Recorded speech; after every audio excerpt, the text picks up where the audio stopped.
What's up, guys? Your boy Benny. Let's do a crash course on how to destroy your product, franchise, or brand. All right? Ready, set, let's go. Okay, so you're a light beer company whose primary customers are frat boys and old guys who sit in their lawn chairs all day and talk about sports and farming, and you decide to hire Dylan Mulvaney as your spokesperson. Okay, hold on. Sorry, wrong brand. Wrong company destroying their brand. Let's move over to the entertainment business here. All right, so you're a boy brand that has a franchise about war and fighting and destruction of planets and the hero's journey in a hero's arc that ends with good conquering evil. Okay, got it, right? It's an epic trilogy, and you turn it into a girls brand that includes lesbian space witches, conceiving children through witchcraft and pronouns and intersectional feminism, and you just made the gayest Star Wars. I want to ask you both because this is, I would say, arguably the gayest Star Wars, I think, by a considerable margin. And are you excited about that? Are you Not bracing the gayest yourself? Star Wars. Not the. Oh, man. Oh, God. And that's how you destroy your brand. It's like, there we go. Okay, really quick crash course. We can do both, right? We can do both. You can destroy your brand if it's light beer. You can do it if it's Star Wars. All you need to do is add politics, right? All you need to do is remove the actual reason that people bought a ticket or purchased your product, right? Doesn't matter whether it's light beer or whether it's Star Wars. All you have to do is get rid of the thing they actually wanted, which was a boys brand about war and fighting and epic tales and epic journeys and adventure, and turn it, or light beer, and turn it into a political message. The message. The message. That's what needs to happen here. And that's what happened to Star Wars. This is what's currently happening, actually, to Star Wars.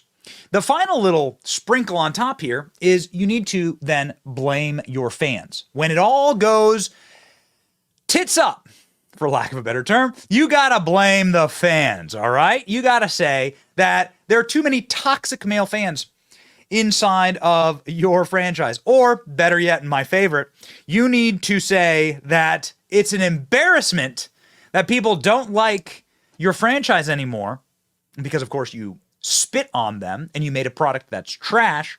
It's an embarrassment for them. In fact, the only recourse that the customer has, which of course is to not buy your brand or to dox your brand in public, which in the case of a Hollywood production would be Rotten Tomatoes, right? The audience score in Rotten Tomatoes. You're going to publish headlines like this.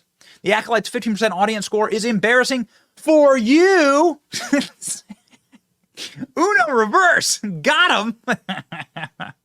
Rotten Tomatoes, ladies and gentlemen, which is, of course, where the consumer, the consumer could decide to go to the store and not buy Bud Light. The consumer of a particular product made by Hollywood or made by corporate TV, television, and studios can go to Rotten Tomatoes and can rate. That's kind of the magic of Rotten Tomatoes. Well, you'll notice here that the audience score that we have shown you many, many times with hundreds of thousands of votes, by the way, for the Acolyte, is nothing. It's deleted. Oh, well, that's interesting. How the hell did that happen? Audience score for the Acolyte disappears from Rotten Tomatoes' main page. The audience score for the Star Wars live-action show, The Acolyte, has disappeared or been removed by Rotten Tomatoes' main page series. However, the audience score is still available on the show's first season page. This is very weird. The searching for the Acolyte Rotten Tomatoes, people no longer see the audience score, but instead see the Tomato Meter score, which shows the critic score. The score was as low as 13%. It's ticked back up to a whopping 14%, but you can only see that on this page right here. So you can see here, this is 25,000 ratings. You can see the audience score there. But here on the show page, they have deleted it. Oh my.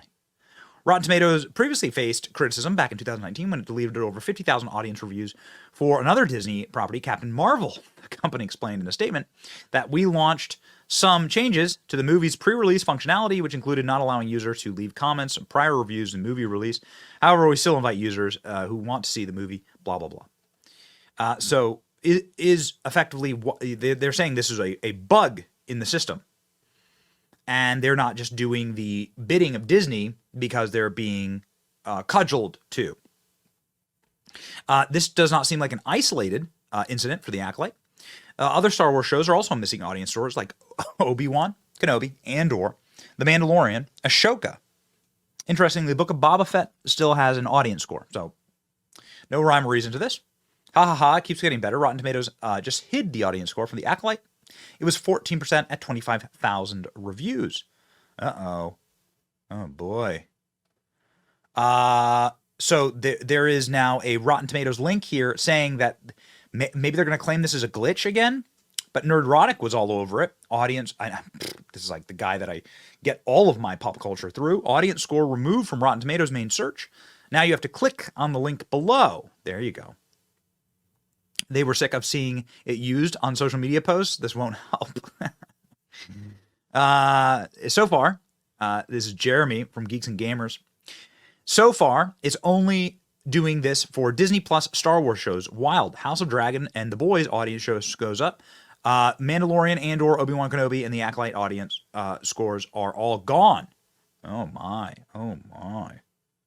House of Dragon has no audience score now. Oh, interesting. So maybe they're doing like a big purge. Maybe it is a bug. I'm not exactly sure, but I trust the Geeks and Gamers crew, obviously, far more than anybody else in the corporate or access media. What happened to Acolyte score? People are saying. Let me guess. The audience score will come back at 90%. That's right. Where is the review bombing of House of Dragon Season 2? The Acolyte is supposedly being review bombed. Perhaps the Acolyte is just garbage. Because it seems like people like the House of Dragon. Got 90%. The Acolyte score is no longer showing up on Rotten Tomatoes. Last seen at 14%. By the way, it's a Disney Star Wars show, not a Star Wars show. Yeah, very important to say. Disney Star Wars. The story of Disney Star Wars is getting Rotten Tomatoes to hide bad reviews is more compelling than the Acolyte. Yeah, okay. Yeah, got it. I mean, I often say this whenever we're on Friday Night Tights or whenever we get a chance to like be on a more of a cultural show than a political show, that these things are inexorably linked, right? Wokeness is really just cultural Marxism, and that is something that is rife in the political ecosystem right now. And it's really interesting how it's always been like that, right? These miniature little teeny tyrants, they just love having complete and total end-to-end control of everything, and they hate it when you ridicule them. They cannot stand it when you are ridiculing them. Just to show you exactly how perfectly paralleled this is a clip from this morning on Capitol Hill. Listen to this.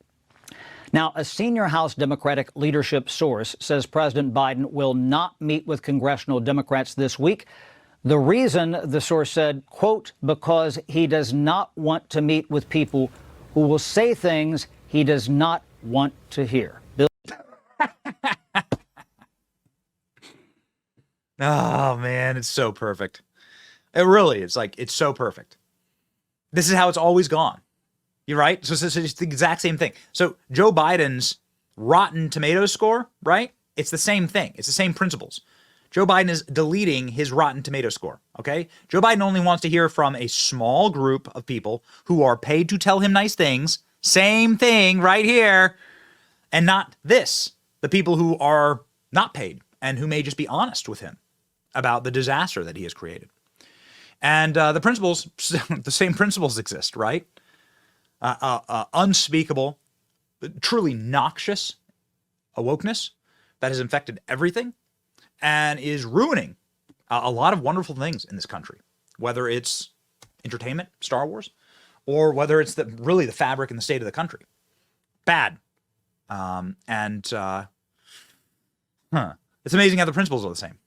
They will always want to silence you. They know that they've destroyed a good thing, and they will always want you to be quiet. And they've used the federal government to try and silence us on social media and to try and stop us from talking. And that means that we are being effective and that we should continue, ladies and gentlemen, until morale improves and until the communists are defeated. Like, share, and subscribe to our channel to defeat communists. It's your boy Ben. See ya.